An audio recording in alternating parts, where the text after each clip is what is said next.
पूर्णिमा का जो चंद्र है वो विशाल का है और उस चंद्र की पूर्णता में हमारी अभिलाषाएं भी पूर्ण हो। आप आस्था चैनल के माध्यम से जितने लोग कथा सुन रहे हैं, फेसबुक यूट्यूब पर जितने कथा सुन रहे हैं और कुबेरेश्वर धाम में जितने कथा सुन रहे हैं, आप में से कितने लोग हैं जो पूर्णिमा का व्रत करते हैं? जो माताएं करती हो जरा हाथ उठाइए। पूर्णिमा का व्रत जो करते हो ना आप लोग, रखिए। अब पूर्णिमा के व्रत में आपने कई बार किताब पढ़ी होगी पूर्णिमा की, या आपने व्रत किया होगा, या पूर्णिमा का व्रत आप धारण करे होगे, तो उसमें पूजन कौन से भगवान की होगी?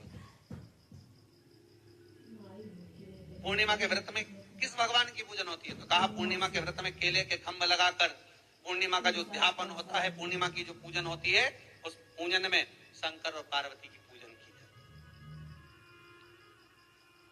शिव और नारायण की पूजन करी जाती है, शंकर और पार्वती का स्मरण किया जाता है। किसकी पूजन होती है? शिव पार्वती।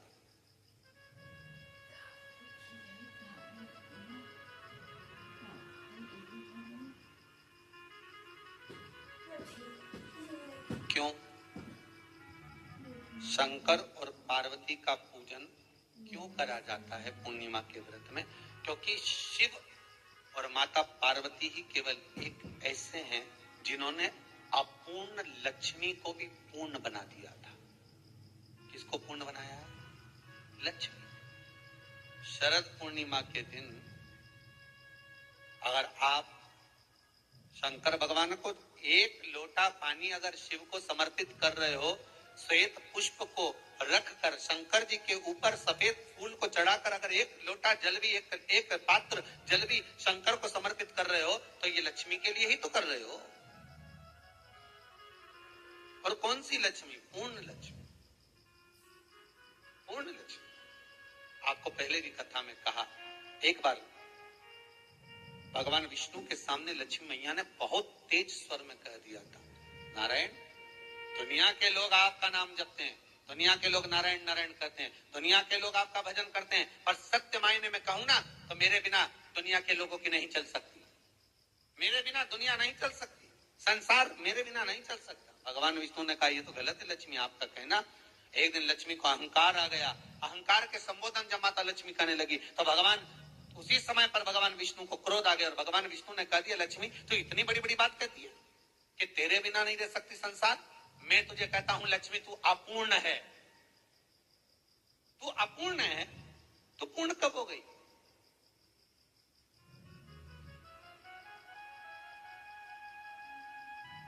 तेरी पूर्णता कहां हो गई? लक्ष्मी की आंख से आंसू बहने लगे। आज आपने मुझे अपूर्ण कहा है। आपको मालूम है आप मुझे अपूर्ण कह रहे हो? आपको ये ज्ञात हो रहा है आप मुझे अपूर्ण कर रहे हो? भगवान कहते हैं, हाँ लक्ष्मी, मैंने तुझे अपूर्ण कहा। अपूर्णता का मतलब आप जानते हो ना? भगवान कहते हैं, लक्ष्मी मैं सब जानता हूँ। लक्ष्मी रोती हुई माता सरस्वती के पास पहुंच गई। सरस्वती ने पूछा, क्या बात है लक्ष्मी, क्यों रो रही हो? लक्ष्मी जी ने कहा, क्या बताऊं सखी, मेरे पति ने आज मुझे अपूर्ण कह दिया है। तो क्यों रो रही है तू? अपूर्ण अगर कह दिया, पति ने ही तो कहा है ना, तो क्यों रोना? चल मेरे साथ। और सरस्वती मैया माता लक्ष्मी को लेकर सीधे पहुंच गई माता पार्वती की यहाँ। माता पार्वती की यहाँ जब पहुंची, माता पार्वती ने लक्ष्मी जी को देखा और सरस्वती को देखा तो पूछा कि बात क्या है, क्या हो गया ऐसा, क्या हुआ, क्या है ऐसा जो तुम दोनों आज मेरे पास में आई? क्या हुआ? पार्वती जी कुछ बोलती, शिव जी का ध्यान माता सरस्वती की ओर और लक्ष्मी की ओर गया और भगवान शंकर जान गए कि आज भगवान नारायण ने लक्ष्मी जी को अपूर्ण कहा है। अब देखें माता पार्वती क्या कर सकती है, इसको पूर्ण बनाने के लिए करेगी क्या? क्या हुआ? माता सरस्वती जी बोली, लक्ष्मी को अपूर्ण कर दिया। अपूर्ण कर दिया? हाँ, तो क्या सोचना उसके लिए? इसको मैं अभी पूर्ण बना देती हूँ। माता जगत जननी पार्वती ने गोदी में विराजमान गणेश जी को उठाया और उठाकर लक्ष्मी जी की गोद में दे दिया। ले लक्ष्मी, आज से तू पूर्ण हो गई। लक्ष्मी, आज से तू पूर्ण है।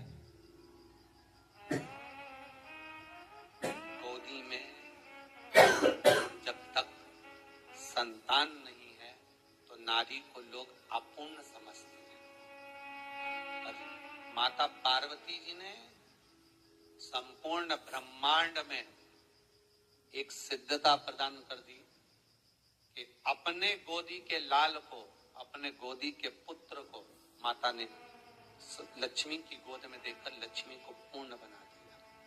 वो दिन कौन सा था? यही शरद पूर्णिमा का दिन था। कौन सा दिन? आवाज पकड़ यही पूर्ण कर। केवल अमृत ही नहीं बरसता, शरद पूर्णिमा के दिन लक्ष्मी भी बरसती है। लक्ष्मी पूर्णिमा के कितने व्रत होते हैं? बोलते जाओ, जरा जल्दी जल्दी बोलो। पूर्णिमा के नारियों को स्त्री वैधव्य नहीं होना चाहती है, उस नारी को पूर्णिमा के कितने व्रत करना चाहिए?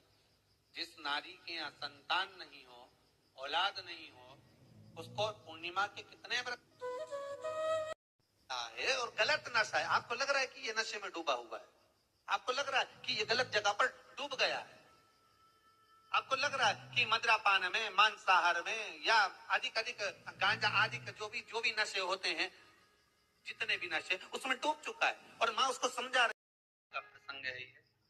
जिस समय पर राधा रानी कुरुक्षेत्र में नंद बाबा और यशोदा जी को लेकर कुरुक्षेत्र के कुंड में, ब्रह्म सरोवर में स्नान कराने के लिए लेकर जाती है, ग्रहण का समय पर। और जब भगवान कृष्ण उस कुरुक्षेत्र के उस सरोवर में स्नान करने आते हैं, तब यशोदा जी ने अपने लाला से प्रश्न किया है, पूछा है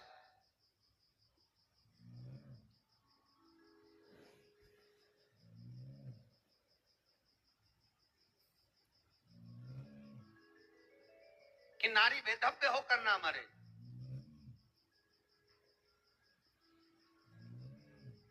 उसका पति कोई रोग से ग्रसित ना हो, उसका पुत्र किसी रोग में ना पड़े। अरे भाई, कितना सुंदर संवाद लिखा है। अगर किसी माता का पुत्र मान लो किसी नशे में डूबा हुआ है, कोई नशा कर रहा है और गलत नशा है, आपको लग रहा है कि ये नशे में डूबा हुआ है, आपको लग रहा है कि ये गलत जगह पर डूब गया है, आपको लग रहा है कि मदिरापान में, मांसाहार में या अधिक गांजा आदि जो भी नशे होते हैं, जितने भी नशे, उसमें डूब चुका है। और माँ उसको समझा रही है, तू नशे में मत डूब, तू इस काम को मत कर, तू ये गलत कर्म मत कर। माँ उसको समझा कर हार गई। तो मेरा माताओं से निवेदन है, आप उसको समझाना बंद कर दो, एक काम करना प्रारंभ कर दीजिए। हमें जो शिव महापुराण के माध्यम से शास्त्र कह रहा है कि आप 32 पूर्णिमा के व्रत प्रारंभ कर। उसमें करना क्या है? आपको केवल जिस दिन व्रत रहे, रात्रि के समय पर कोई भी मीठा, कुछ भी सामग्री आप चंद्र की रोशनी में, चंद्र को अर्घ देने के बाद, पूजन करने के बाद उसको रखो, और वही सामग्री जो नशा कर रहा है उसको पूर्णिमा के दूसरे दिन उसको खिलाओ। आप धीरे धीरे खिलाना चालू करेंगे, जिस नशे में वो डूबा हुआ उस नशे से वो छूटना प्रारंभ हो जाएगा। तो पूर्णिमा व्रत करके तो देखो, तीन में तुम्हें जरूरत ही नहीं, धीरे धीरे आप रुक, वो छूटना प्रारंभ हो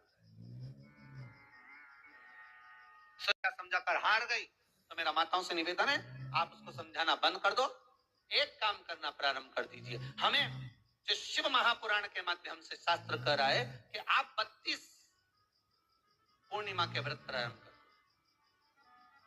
उसमें करना क्या है? आपको केवल जिस दिन व्रत रहे, रात्रि के समय पर कोई भी मीठा, कुछ भी सामग्री आप चंद्र की रोशनी में, चंद्र को अर्घ देने के बाद, पूजन करने के बाद उसको रखो, और वही सामग्री जो नशा कर रहा है उसको पूर्णिमा के दूसरे दिन उसको खिलाओ।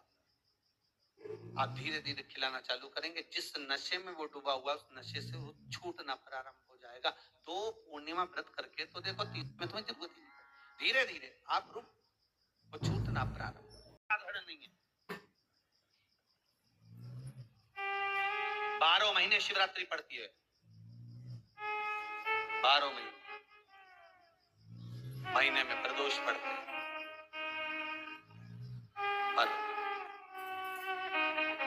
12 महीने हम उसका महत्व ही नहीं जान पाते।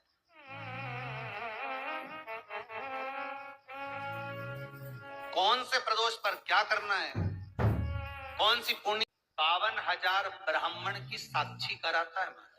बहुत ध्यान देना, पीपल के वृक्ष में स्वयं नारायण का, मेरे कृष्ण का वास है। स्वयं भगवान गीता के अंतर्गत कहते हैं कि मैं पीपल का वृक्ष हूं। नारायण 52,000 ब्राह्मणों का वासा एक पीपल के पत्ते में होता है।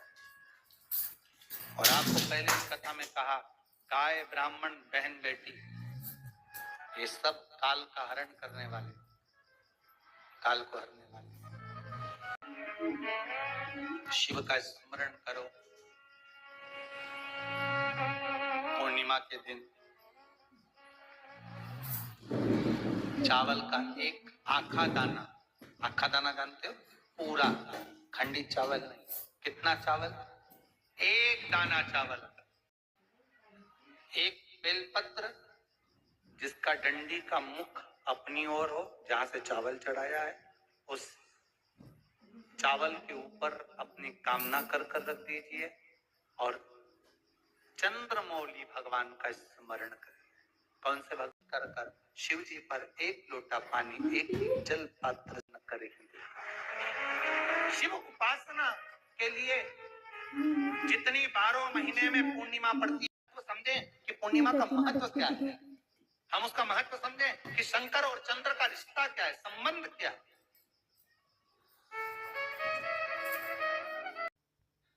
जग के उद्धार के लिए, संसार के उद्धार के लिए बनाए। अब उसका प्रयोग आप करें ना करें या आपके ऊपर। आप उसका प्रयोग कर रहे हैं ना कर रहे हैं आपके ऊपर, पर जो बनाया है मेरे भगवान